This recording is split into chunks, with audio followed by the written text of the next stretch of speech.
Welcome, Amy. Welcome to our coffee hour chat. Thank Tell, you. Thank you. I'm here. yeah, tell us a little bit about yourself, how you got started, and what it is that you offer, Yeah, and we'll just take it from there. absolutely. So, I guess how I got started, I was really young. I was literally 11 years old, and some really good friends had taken me on a trip up to Woodstock, Vermont, really cute little town, and I discovered my first tarot deck. It was a Rider Waite, and I didn't really know exactly what it was. I had seen my friend's older sister with a deck. It was kind of the same summer that was my awakening into my pagan path and becoming a witch. And of course, I idolized my friend's older sister. I thought she was the coolest. And she had signed my yearbook, Blessed Be, with a little pentagram. And I'm like, what is this? I didn't really know what it meant, but it awakened some curiosity. And I was like, okay. So it was kind of the same summer of my, pagan path starting, as well as reading tarot. So I bought this deck, and I just kind of delved right in. So it's been part of my life for over 30 years. And honestly, it's incredible. The knowledge and wisdom I feel like that can be gained from tarot, a lot of people don't fully realize how much it really impacts our lives and even our daily life. So it's a wonderful gift I feel like I've been given, honestly, to be on this path. Yeah, Yeah. absolutely. That's the thing too that I feel about the tarot. I mean, I've been doing it much less, many less years than you, but it's always unfolding, and you're always learning something new from it, and that's what's Yeah. amazing. It's always teaching us. I agree. It's never a never ending kind of journey of discovery and taking it in different directions as well, different forms of divination. So the tarot was my first form of divination. And then as time went on, going more into oracle cards, going more into tea leaf reading. Tea leaves I only started doing about 4 years ago. When everything was really shut down during the pandemic, I was like, okay, this is a great time. It's always something I was drawn to, but life is busy, going through the motions, and it kind of forced me to slow down as it did everyone else. And I was like, okay, I'm going to really delve into tea leaf reading. So that was something about 4 years ago I really got into. This past year and a half, I've also been studying runes a lot more. There's something I worked with a bit magically years ago, with some candle magic and carving them into some soaps, things like that. But I had never really, used them as a divination tool. So that's, in addition to tarot, I just feel like there's so many, that's just to name a few. I mean, the forms of divination are obviously endless, but yeah, there's so much. Yeah, Um, so I think that's kind of where I met you, when you were coming in more as a tea leaf yeah, reader and doing stuff like that. yes. I think that's when our paths first kind of crossed. And Hmm. yeah, I love that our journey kind of keeps interweaving as well. So I know you had announced the other day on Instagram you're now a member of Witchy Tip. Hmm. Amazing. So my friend Joanne has this incredible business, Witchy Tip, which I read for part-time Friday, Saturday, and Sunday. And Nicole just joined our team, which is amazing. And then I work full-time for Pentagram Shop in Salem, Massachusetts, which is an incredible shop. If you're visiting Salem for the season, spooky season, or in general, it is not to be missed. Yeah, I It's love absolutely that incredible. place. Yeah, it's such a magical place. Yeah, just incredible. So yeah, so between definitely keep busy with it, and then having my own business as well, Visionary Tarot, of doing the festivals and fairs and everything. So yeah, definitely keep busy with it, and it's just ever growing and ever evolving, and I'm just grateful, honestly. And yeah, just to have met so many amazing people as well, like how you said our paths kind of came into alignment years ago, and um, yeah, it's been Yeah, incredible. and I like it because there is competition out there, and it was just one of those things that when we met, it clicked, and it was like there was like no competition. It was just so, it was a breath of fresh air, because Yeah. always looking over your back is not fun. No. It's so true. I feel like abundance is really like people can be misunderstand, I think, with abundance and think, oh, I'm just going to manifest it for myself. And I'm like, abundance is limitless. We can all share in that. And the universe is limitless. Right. So therefore abundance is. It's not Well, like, oh, a very Four of Pentacles moment to ponder, right? yeah. Well, but the thing is, there's an element there where you have to have the belief that the people that need you will find you. Yes. So the people that will necessarily visit you will not visit me, or vice Right. versa, Right. and that's something that, energetically you put out there, and you have to let that go and really believe in that. Yeah. I mean, I was doing readings in Brooklyn last night, and there was 7 other readers, and I'm sitting there twiddling my thumbs. Yeah. And they're full and they're going and they got a list, and I was like, no, the right people will come. And then like out of nowhere, they just started showing Yeah. up. It's so true. It's Mm-hmm. 100%. I agree with that. And I've had events such as that, as well. And I've had a couple times at festivals where somebody approached me, they told me what they really wanted to focus on or dive into. And I was like, you know what? I honestly feel like I'm going to recommend this reader to you. Go across the field over there, see my friend for this. Like, it's not really in my, Wheelhouse.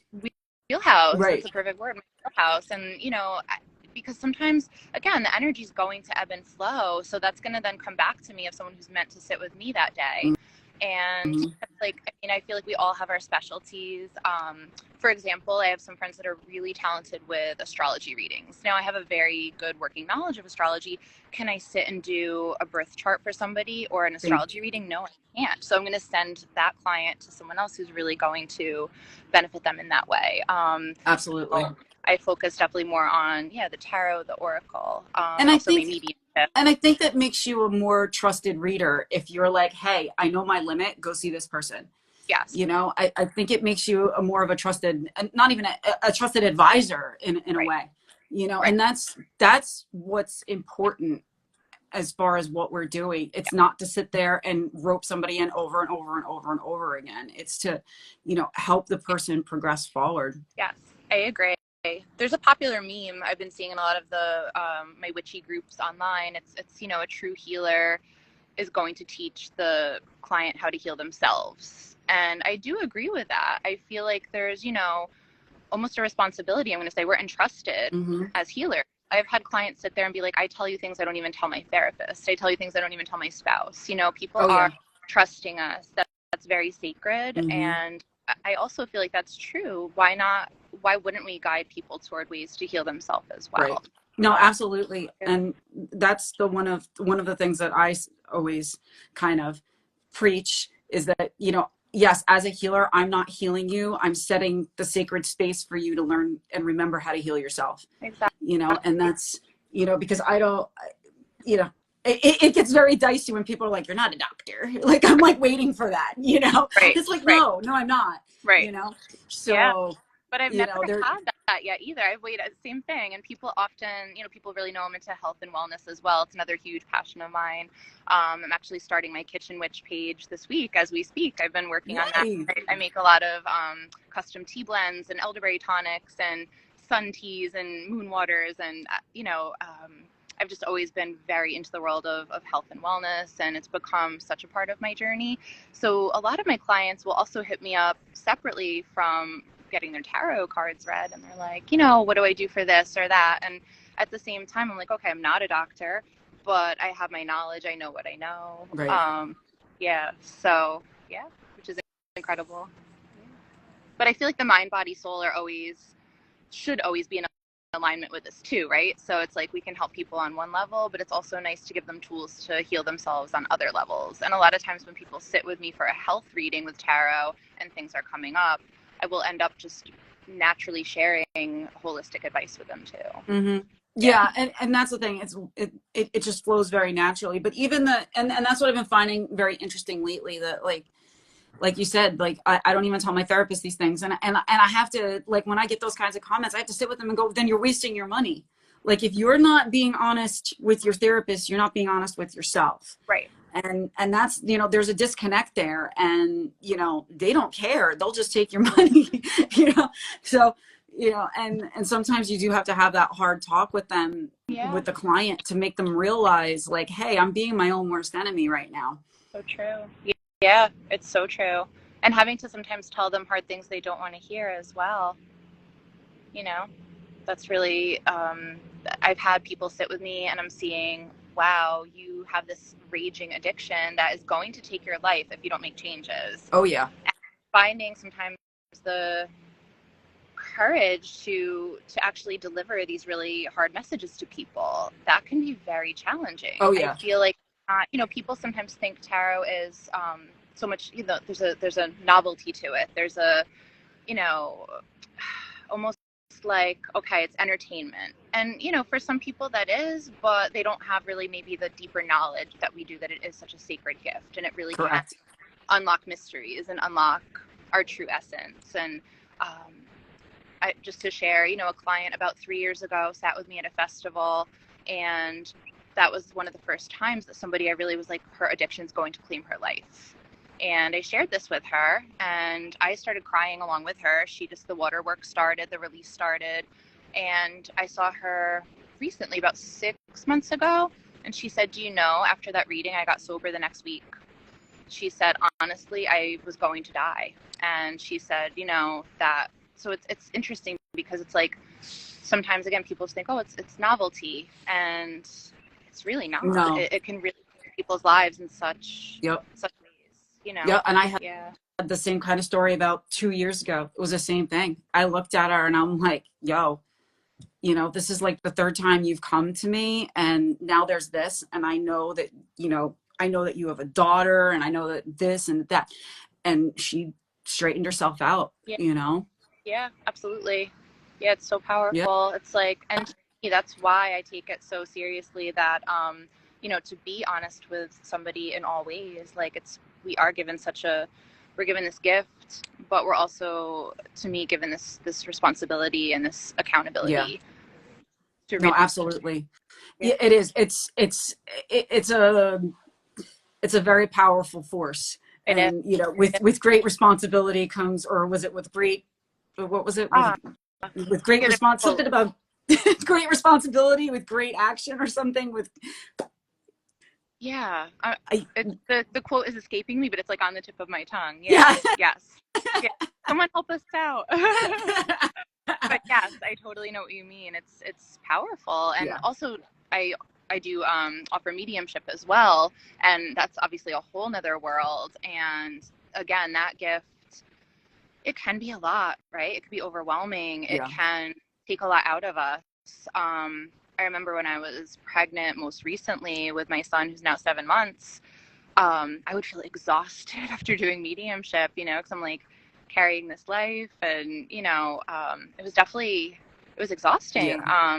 I feel like it definitely, it takes a lot out, but at the same time, again, it's such a wonderful gift, and the closure that I've been able to provide for people that have, things left unsaid with loved ones, or Mhm. mystery surrounding their death, and that's a whole nother There world. it is. With great power comes great responsibility. Thank you. Oh, thank you, Rob. Rob, you're the best. Thank So, yeah, I mean, and I do. So, how are you clairvoyant? Yes, Okay. I am. Yes. Okay. Hmm. So I am actually clair sentient and clair cognizant. So, and clairaudient. So I do mediumship too, but I can hear them. I don't see them. Right, right. I So I definitely actually use the cards as my, like a conduit. Yeah, yeah, yeah. to keep my eyes busy. Do you know what's interesting for me? I feel like, yes, I'm clairvoyant, but I don't actually always see like the person per se. They'll show me a lot of images of things that were really significant in their life. They'll take me to favorite places a lot. I'll be like, okay, I'm at an ocean, I am in a forest. Like, they'll kind of set the tone for places a lot. Hmm. And then I'll get this like, a lot of times they'll present me with also, their pet that they were close to, things, and that's how I'll kind of channel their energy and then start receiving the messages. But a lot of the time I will actually see things around them, their settings. I've been taken into, this one time, this woman, like she was a baker. She loved being in her kitchen and baking. And, you know, I literally saw her kitchen down to the knickknacks. It was very Wow. 1970s, and it was Mm-hmm. very, you know, the quintessential kind of grandmotherly kitchen. And I was like in the kitchen with her. And so that's kind of how people tend to present in that way, which is kind of cool. And then Yeah, I'll definitely hear the messages more. I knew somebody else who that's what she does as well. She gets like symbols. And it was really interesting because we were talking one time and she was like, yeah, well, you know, if I see clouds, I know that the person's like depressed. And I was like, oh, wait a minute. And then she's like, oh, and if I see this, it means this. And I was like, dude, those are the Lenormand cards. Right. Like literally, you know, Yeah. and so yeah, and that's what those cards are actually based on: tea leaf reading, coffee grounds, and Yeah. mediumship Yeah. symbols. So and dream divination. So it's really cool how, Yeah. you know, a lot of that stuff does tie in. I actually just started reading the Lenormand this year. That's something new I picked up this year, and I just started actually almost a year ago. Last year around Samhain, at Pentagram Shop, my partner in my booth for the season he's very talented reading Lenormand, and it just kind of really. It had always been something that interested me, but I was like, okay, now's the time. It's time for a new form of divination, and it's been a cool journey learning that too, and just opened up again. It's never ending. No. The discovery.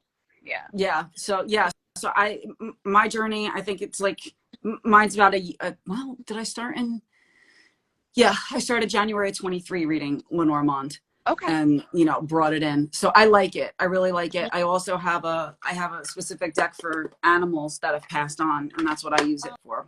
Oh, wow. So That's amazing. yeah. Yeah. So that's kind of but I like it. It's very blunt. It's very, very blunt Yes. compared to the tarot. I agree. Yeah, I agree. Like tarot can, yeah, kind of sugarcoat a little bit, you know, depending, of course, on like how you're reading it and whatnot, I guess, and your Right. own interpretation. But yeah, I feel like it can be, well, this might happen, but there's the possibility to change course. And yeah, the Normand is just like, there you go. Yeah, exactly. Like the tarot is like more of like the pontificator, and the Yes, you know, the Lenormand is more of like the medicine. that is very well said. Very well said. And Normand, it's like if it was all major arcana only, Right. like the universe has spoken, you know, whereas Yeah. like minor arcana can be more, okay, well, you're on this path, but you could change things up. And like, Right. whereas the main is like, this is, yeah, the universe is like spoken in this. And I feel like Lenormand is like that. Yeah. Yeah. Great though. Yeah, absolutely. Yeah. The one thing I want to learn next is I just keep having, but there's like so many other things coming in, and I'm like, I will get to it. I know I will. I want to learn Vera Sibilla. Oh, I'm not familiar with that So yet. it's actually so there's Vera Sibilla, which is the Italian version, Yeah. and then there's uh, Sibilla Zingara, I think it is, and that's the Spanish version. Oh, okay. So it's actually a combination of the Gypsy Witch tarot cards, or and which is also kind of linked to Lenormand. Yeah. So they're all kind of With the tiny plane. they're Right. they're regular size playing cards. But what's happened, so basically I feel like all three of them are kind of tied, but it's like the cultural version of, you know, Okay. the card readings. Okay. So Yeah. yeah. Yeah. That's very cool. Yeah. I'll have to check this out now. Yeah, I tried to it's the biggest problem is that the information about it is very limited, because it's one of those things that it's passed down through the family. Right. Orally, oral tradition. And that's not really what my family did. Right.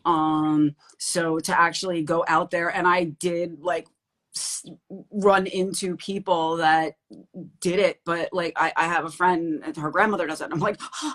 She's like, she doesn't speak English, and she's like 93, and I'm like, you know, and I'm like, and my Italian is not that good.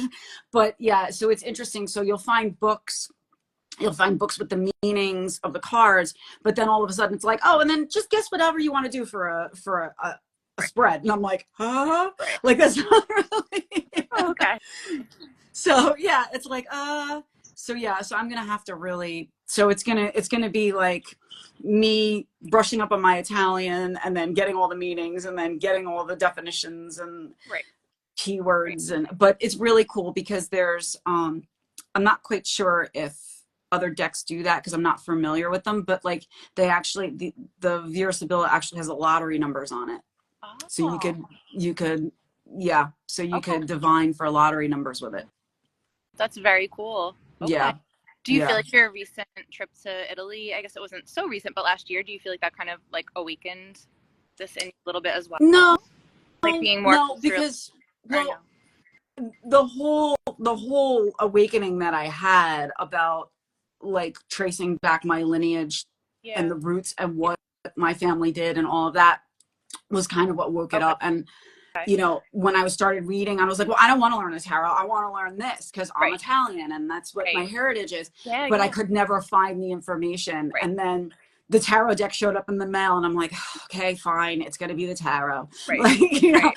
and that's Yeah. so, I used it as the gateway, but Yeah. now it's opened up all this I stuff, guess as you that. know. I get that. Gateway. Yep. I love that. I just had a friend reach out to me recently and she's like, I don't know anything about anything, but I'm really being drawn to working with crystals and to smudging my house and, all these things. And I was like, the gateway. I was like, this is what you start with. And, she's like, if you don't mind sharing knowledge, I'm like, yeah, of course not. Like anything I can, anything not oathbound, of course, but yeah, we were literally, I was laughing. I'm like, the gateway moment Yeah. into a Yeah. trap. Yeah. Yeah. Yep. And that's the thing too, because even myself, I think the working with the tarot strengthened a lot of your senses and your abilities, and it kind of puts things together because it's like I describe it so many times. It's like putting together a million-piece puzzle Yeah. that you're just grabbing pieces and you're trying to make things fit, and then all of a sudden it starts building. Right. You never get it finished, Right. obviously, but things start gelling. Yes. And because I did love crystals and stuff as well in the past. I started off with I kind of went in the opposite. I had an oracle Right. deck and I'd pull them and it would like talk about like your vibes or whatever. I'm like, these cards are so cool. Like they always tell me what I need to know. I'm like, Right. how does this work? Right. And like never realizing that I was like doing divination and I was doing divination. Yeah. And like even the crystals, like I'd have crystals and I was like, oh, they're pretty. And I was like, oh, that's for this and this represents that.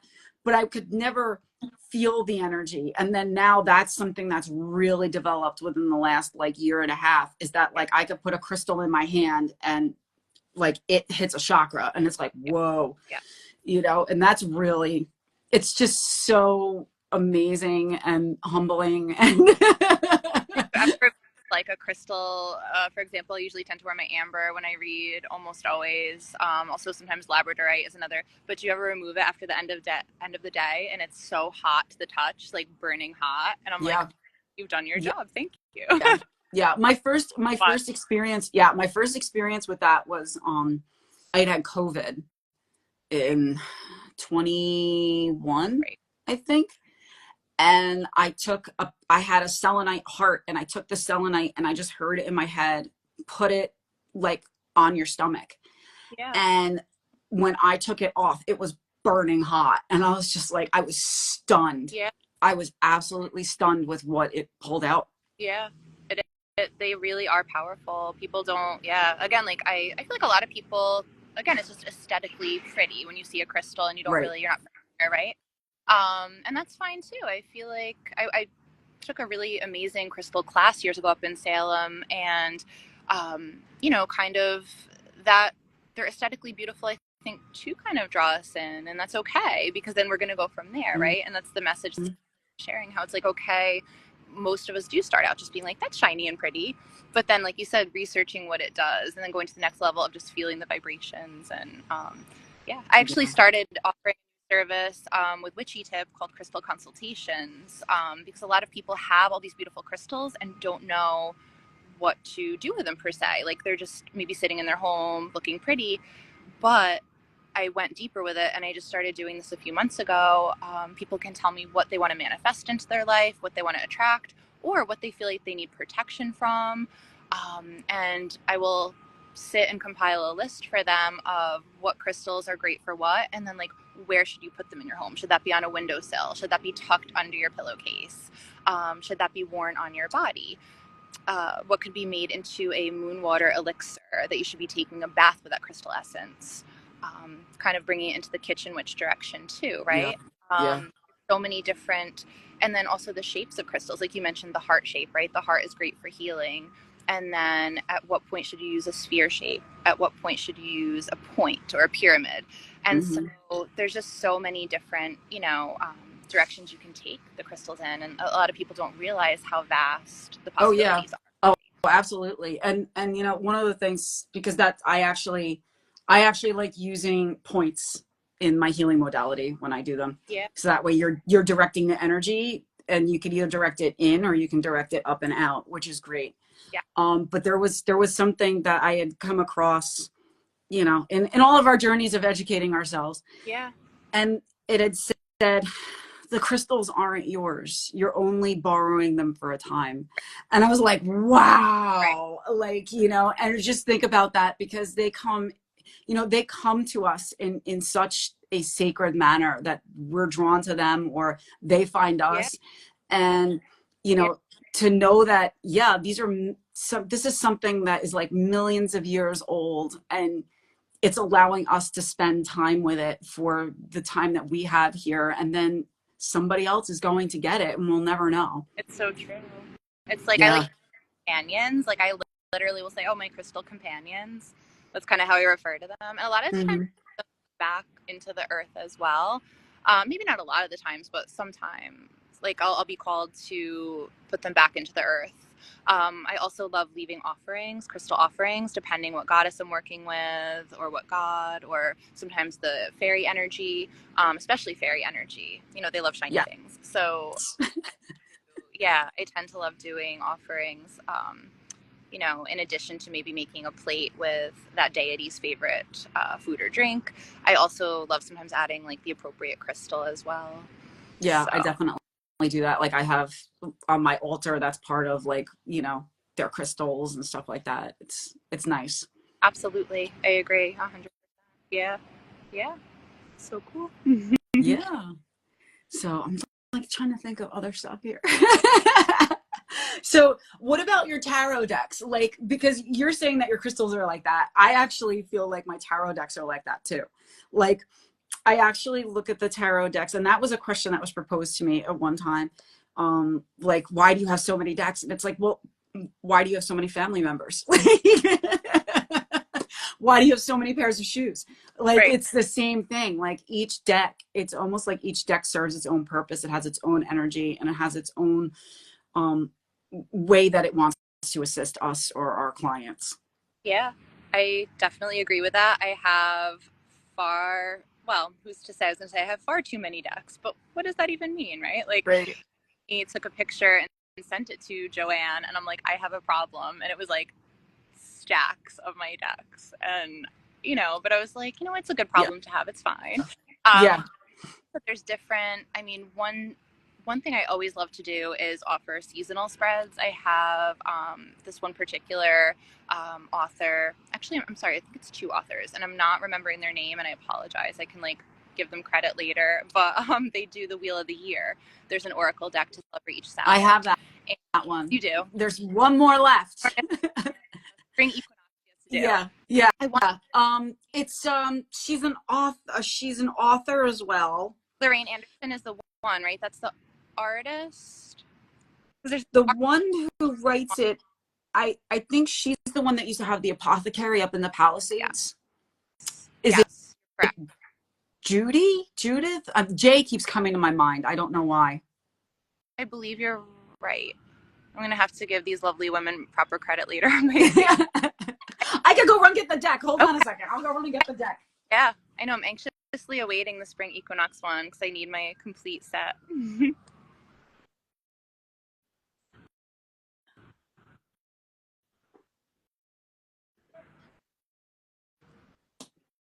Yes, it's okay, so here it is. So this is interesting because the Samhain deck is not, oh, their names are on it. So it's Lorraine Anderson, Juliet Diaz, Okay, yeah, and Giada Rose is the illustrator.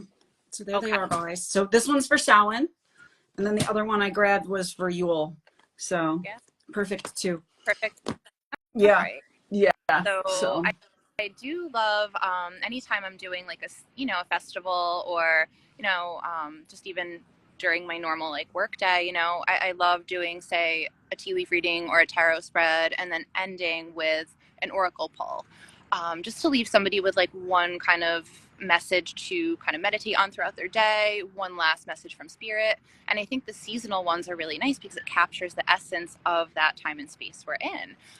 Last weekend when I was reading up in Salem, I was just doing the autumn equinox deck, the Mabon deck, and that was really powerful. People got a really powerful messages coming, which was really nice. And the autumn equinox is such a liminal time. I feel like it's a very fixed in between time, and it's a lot of crossroads energy. And a lot of the readings I had done last weekend were people having pretty major life choices, deciding between two jobs, moving, deciding whether to walk away from toxic relationships. Like it was very crossroads energy.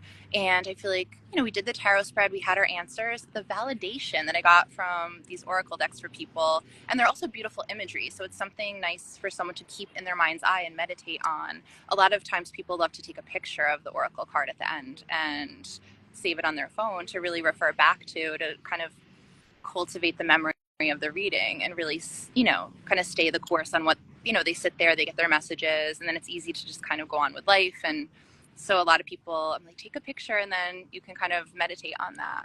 So the Oracle decks are amazing. And I also feel like, yeah, just seasonally kind of honoring the wheel of the year is nice too. And then as far as tarot, I have so many different decks, and it'll just be, like you said, what you're kind of called to sometimes that day or for that person, really. yeah, Um, no, absolutely. Yeah, and that's the thing too, because sometimes, I have like decks where I'll read certain animals with it, and they're dedicated. So those are kind of, it's so interesting how the art influences the purpose of the deck and the messages that we get. Oh, 100%. I think so too. It's this is very interesting too. So I was recently traveling out on the West Coast a little bit, and I picked up a new deck out there, and it's this Italian artist, Nicoletta Cecily, and I've loved her art. Do you know her? She sounds familiar. So I'm just She's wondering. very much your aesthetic. I feel like because I always love your outfits. I know every time. Oh my god, I love your Doc Martens. I love your outfits. Like I feel like she's very, very much your aesthetic. Her cards are, I would say, like hauntingly beautiful. I would describe them. And so I had to, especially because I'm like, oh, I'm traveling. I've never really seen these around here. I'm gonna get them. And I was doing a spread the other day, and a lot of the images that I was pulling, they were almost kind of like I want to say kind of childlike images. A lot of the cards had the one was a rocking horse, like the emperor in this deck. It's actually depicted as like a little toy soldier on a rocking horse, and yeah, some of her images have almost like again, they're kind of like hauntingly beautiful, but also Right. like whimsical and childlike. And um, the girl is sitting there, and she's like, "Oh, did you pick this deck specifically for me?" And I was like, "Well, I was definitely called to read you with it, yeah." And she's like, "Well, I really want to focus on like my childhood traumas today." And I was like, wow, okay. And, she started crying a little bit, and she's like, I just feel like you picked this deck from me today. And I was like, oh, and I brought several decks with me, of course, in my tote bag for work that day. And again, I was called to pull this deck, and it really spoke to her with these images. Yeah. So, again, spirit is always guiding us. And I always tell people, too, like the cards are our tools of Hmm. divination, but the messages that are coming are from the divine, they're from spirit, and really they're things we already know within us. We just need the And that's validation or the what I tell people when they're like, I'm scared to get a reading. And I'm like, I'm not going to tell you anything you already don't want to admit to yourself. And they're like, ouch. And it's like, but yeah, but it's yeah, what it is. yeah, It's shining the light on what you're pushing down. So yeah, it's almost as if we're starting the process of someone doing shadow work. 100%, Yeah. 100%. Yeah, it's so true. And that I feel like that comes up in almost not every reading, but a lot. I mean, 75% of Mm-hmm. the reading, a lot of people aren't familiar with the term. Right.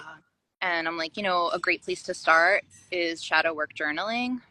There's so many great journals out there with the prompts for you. Right. So And that's what I tell them. I like, just go to Amazon and buy one that calls to you. it, You know, there's no and that's the thing, because yeah, it's so true. Because when you say shadow work, they're like, woo, and I was like, no, this is, you had a trauma as a younger you. It doesn't necessarily have to be childhood, and instead of dealing with it in that moment, you shoved it down, and now somebody cut you off in traffic and you're screaming at them because you haven't been validated about something 20 years ago, and they're like, oh my god. And it's like, well, yeah, right. yeah, Yeah. that's what it is. And that we keep maybe making the same poor choices for ourselves, right? Like that could be another, like you said, that instant kind of, some people it might come out as a rage or something like more Right. anger. Other people, I think it comes out as self-sabotage in their lives. As Mm-hmm. shadow work, they're not feeling worthy and deserving, and they're choosing to settle for less than, whether it be in romantic partnerships, whether it be in friendships, work life, no matter what it is. Yeah. It's so important to know our Right. worth. And Or they're band-aiding it with, substance. an addiction, right, or a substance, or shopping, or uh, it's amazing that it's all tied together.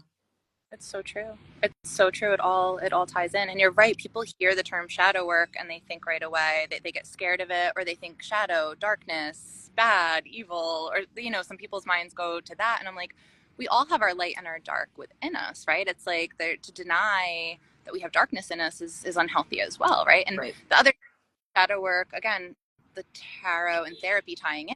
Shadow work is such a common theme in psychotherapy and tarot. It's interchangeable. Mm-hmm. A good therapist through shadow work too. Um, so that's another kind of good parallel between the two worlds. But I feel like to deny that there's darkness in a human being is ridiculous, right? It's like, Yeah. but what do we do with it? It's Right. like be aware that we all have a tendency of darkness within us, but we don't have to ever act on it. We don't have to ever, we could be aware of its presence, but we don't ever have to bring it out into, part of our personality, but just being aware Right. is okay.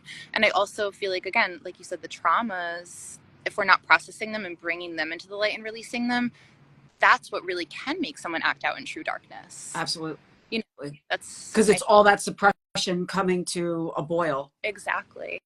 Exactly. 100%. Yeah. And So, yeah, it's powerful. I mean, and there's always that phrase like, hurt people hurt others, and that's where that's coming from. It's because you're not addressing something healed in yourself, so you're going out and lashing out at others. Yeah, absolutely. 100%. It's so true. It's so true. Yeah. So I feel like the healing is definitely very important for sure. Absolutely. Yeah. So, I'm trying to think what else with the decks. Yeah, so for sure, I feel like definitely called to. Oh, you mentioned the dedication of the decks too. Yeah, I feel like I love to. Every time I get a deck, it gets kind of blessed, consecrated, and then dedicated.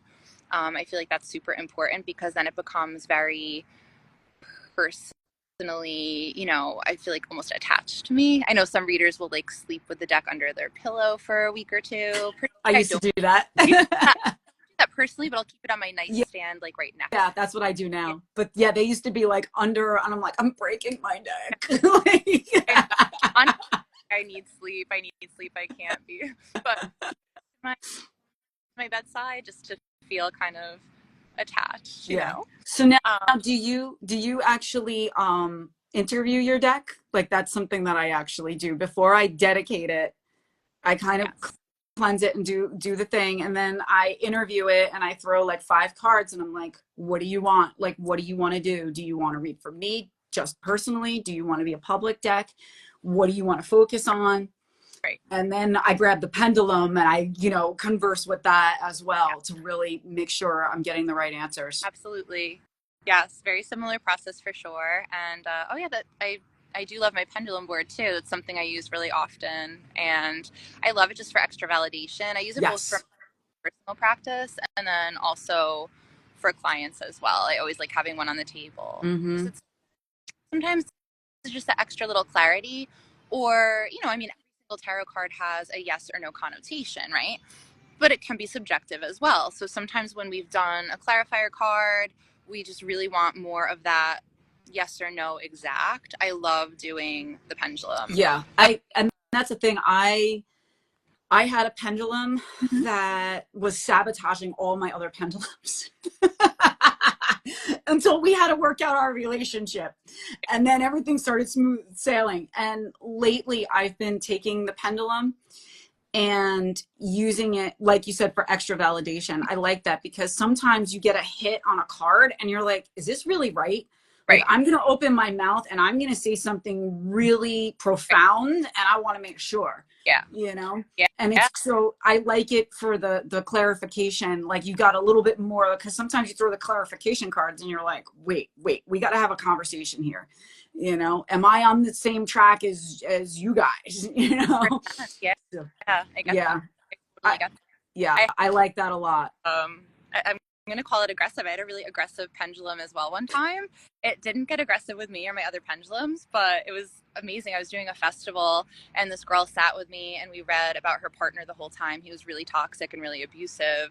And after we read, we did the spread, there was no misunderstanding, honestly. It was like, you need to leave this man. This is not a good situation. However, she wanted more validation. She's like, can we do the pendulum? Sure. And it was really just for her, not for me at this point, because the cards really showed just Right. everything. I still remember it was a gold chain with a little tiger's eye point, and in the middle of doing it, the pendulum starts vibrating and the chain snaps and goes flying in two. And I'm like, and her eyes got like wide as anything. She's like, I'm breaking up with him today. I'm breaking up. Yes, uh, yeah. And it was almost like what she needed, like to She scare her. needed, yeah, she needed it. Like, she really was just like, yeah, her eyes could not have been any wider. She was like, I'm like, yeah, magic is real. Magic is a good friend of mine, John, always, we would always say, like, you work in the magical realm and we almost take it for granted how, and not that we ever doubt, of course, we know magic is real. It's all around us. We work with it every day. But I feel like sometimes things will come up that, we have one foot in the magical world, one foot in the mundane world. And so it can, I don't know, some moments like that, it reminds me like, oh, magic is very real. Yeah. And and and the fact that it can cross over anytime it wants is, Yeah. and I think that was kind of a realization that I had that made things feel more real for me, because I was always separating it. And then one day, like, I had this something happen and it was like, whoa, okay, you know what? There is no line.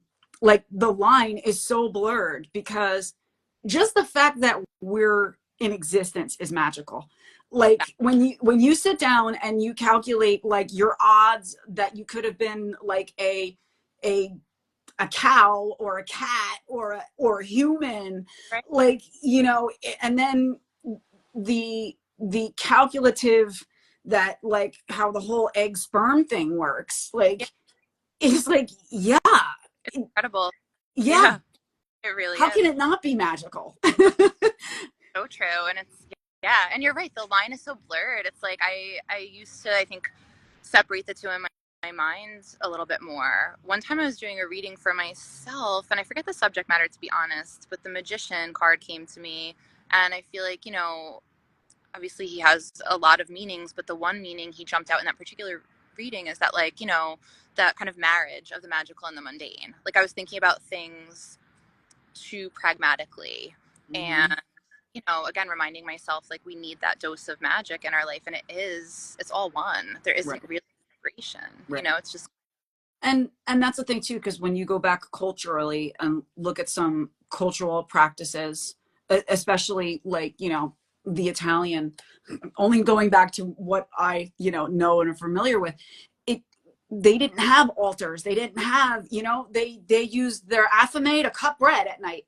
Like, right. so Yeah. it's literally like that melding of there is no line. Yeah. And I I know. think that there's something really beautiful about that too, because it changes your mindset about how you live daily. Yeah. I agree. I think when you kind of embrace that world of magic and even the world of tarot, honestly, one of the first things I do when I wake up in the morning is, my daily, you know, ritual, if you will, for lack of a better word, giving proper adieu to my deities. And then I pull my card of the day. That's like one of my very first things I do every day. And Hmm. that's my intention for the day. Yeah. And that pop up during the mundane day, it'll give me pause and be like, okay, wait, my card of the day is such and such. Yeah. Let me be mindful of this, right? As I'm Yeah. making a decision or having this conversation with a person, it makes you live much more intentionally, much more mindfully. In my experience, I think it really Yeah. sets the tone for, what energy am I really inviting into today? Or if I'm faced with an obstacle or a challenge, that's another thing too. People say, I'm scared to get a reading. I don't want to hear anything bad. And to your point, it's everything you already know, but it's also, you can't avoid negative things in life. It's part of Right. it, right? Again, with the light and dark within everyone, there's light and dark within life. So to me, it's like there's going to be negative things happening to you. How are you going to deal with them? And And it's just your perception. Like I had a reading just recently where I used the example of, like, you know, you could sit there and want to manifest this perfect man. I'm like, but the whole thing is, and you're fixated on manifesting this one man, and the universe is like, no. And you're like, but why? And then 6 months goes by and you find out, like, he's an addict. And you could have gone down a really dark right, path if your manifestation that you wanted in that moment, without knowing that other information, right, occurred. right. So Yeah, it's not only necessarily what's bad. right. There's a lesson in that. There is. There's things happening or not happening for your own good in the long run, but you will never know until you look back and reflect on it. And that's another thing that's really, yeah, it's kind of, it's medicine. I mean, like, it's even the hard pill I have to swallow sometimes, that I have to look back and catch myself and be like, no, this is working out for a reason. Right, It's not happening because it's not happening because of right, something I'm not doing right. right. No, it's so true. It's like what's really for my greater good and what's really, again, the universe knows better than us, right? So we could put our manifestation and maybe it's going to happen in a year from now too. It's like I feel like people want instant gratification. People say, "Oh, Amy, I did my manifestation journal or a ritual, at the new moon. I wrote my manifestation and did a little moon magic, and it's the full moon. Where's my miracle? And I'm like looking at their clock, and I'm like, no, it's not. Sometimes manifestations can be quick, right? Right. I've literally been like, I need something and appealed to a deity, and I've gotten it the next day. I've gotten it that day I needed it, right? So I can't say it's never quick. It can Right. be.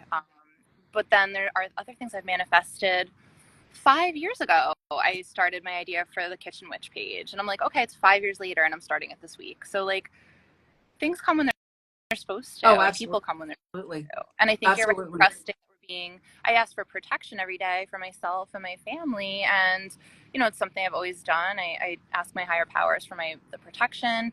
And sometimes also, if something doesn't work out, if plans fall through or something goes awry, I'm like, okay, well, I did ask for protection, so the universe and my deities know better than me what that looks like. Absolutely. I mean, and that could even be as simple as, like, you can't find your car keys and you're delayed for 10 minutes, and then you get on the road and there's an accident and you're like, oh, that could have been me, because that's where I would have been But if I didn't, exactly, so yeah, absolutely. trust, And yeah, yep. trusting the universe, trusting the process of things, and Yeah. a little bit like putting our manifestation, putting our intention, but then having that ability to also surrender a bit and trust. No expectations. That's, I think, the biggest, Right. it's to act with no expectations, which is, as a human, very, very hard. It's so true. Yeah. And again, we all want instant gratification a lot of times too. And Yeah. not always possible. So I think, tarot has also it's taught me patience. It's also helped me survive things through my life that I never thought possible. Not only tarot, but also my dedication to my practice with witchcraft as well, and my coven, and, you know, certainly not just tarot on its own, but the community, the world of Yeah. world of witchcraft. It's definitely, I feel like it strengthens you as a person a lot too. Yeah. You And, know? and I think there's an element, it was kind of coming through to me the other day. There's an element of being a reader and the people sitting across from you. This is my personal experience, so I don't know if it's yours, but Yeah. like clients come to me and the people that sit across from me, I could literally, like, we have this theory that we're all one and we're all just facets of each Right. other, that whole thing. Yeah. And I've had clients come and sit across from me and I've been like, oh my God, I was where you were. Like, it's like in my head, and it's like, and I could see the forest through the trees and they're still lost. Right. And that's not putting myself above them or below them. But in the same respect, like something I was really pontificating about the other day is that I think sometimes those clients come to us so that we heal that last little remaining bit Yes. as we're working with Yeah. them. We're giving them counsel through spirit and what's going on in the cards, but we're also receiving that counsel and that last bit of healing so we could move on as well. I 100% agree. That happens to me often. And yeah, I've actually spoken to other readers who are on the same page too, energetically, and they've had the same experience. I think that's like most readers would definitely agree with that statement. And I've definitely personally experienced that. And I'm like, okay, this message, I needed this message. Like, spirit is definitely delivering it for me as well. And spirit guided this person to sit with me because they knew I was a good fit to help them through it. And again, to heal myself further. And Yeah. Yeah. And I've had times where I've literally gotten like clobbered over the head. It's like every reading. And I'm like, I get it too. Okay. And like the client is looking at me like, what? And I was like, you have no idea. Totally. I agree. Yeah, that's definitely happened for sure. I'm like, okay. Yeah. 100%. 100%. Yeah.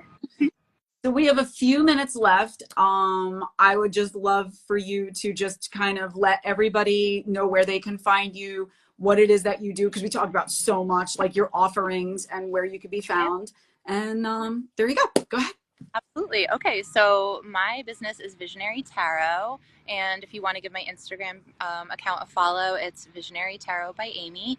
And on there, I'll always be posting where I'm at as far as fairs and festivals. My full-time job is for Pentagram Shop in Salem, Massachusetts. My part-time job, Friday, Saturday, and Sunday, is with Witchy Tip, and you can book me at witchytip.com. And the services that I offer: tarot reading, oracle reading, tea leaves, and well, tea leaves I have to say is only in person, whereas the tarot and the oracle I do in person and virtual. Also the crystal consultations and mediumship. So those are my current services that I'm offering. Hoping to be adding the rune readings in soon. Feeling like I'm almost there. So that's where you can find me. Yeah. All right. Well, thank you so much for being a guest on my little coffee hour. And I'm sure I will see you on the circuit soon. Absolutely. I look forward to it, Nicole. Thank you for having me. I'm so grateful. Take care. Take care. Okay, bye. Bye.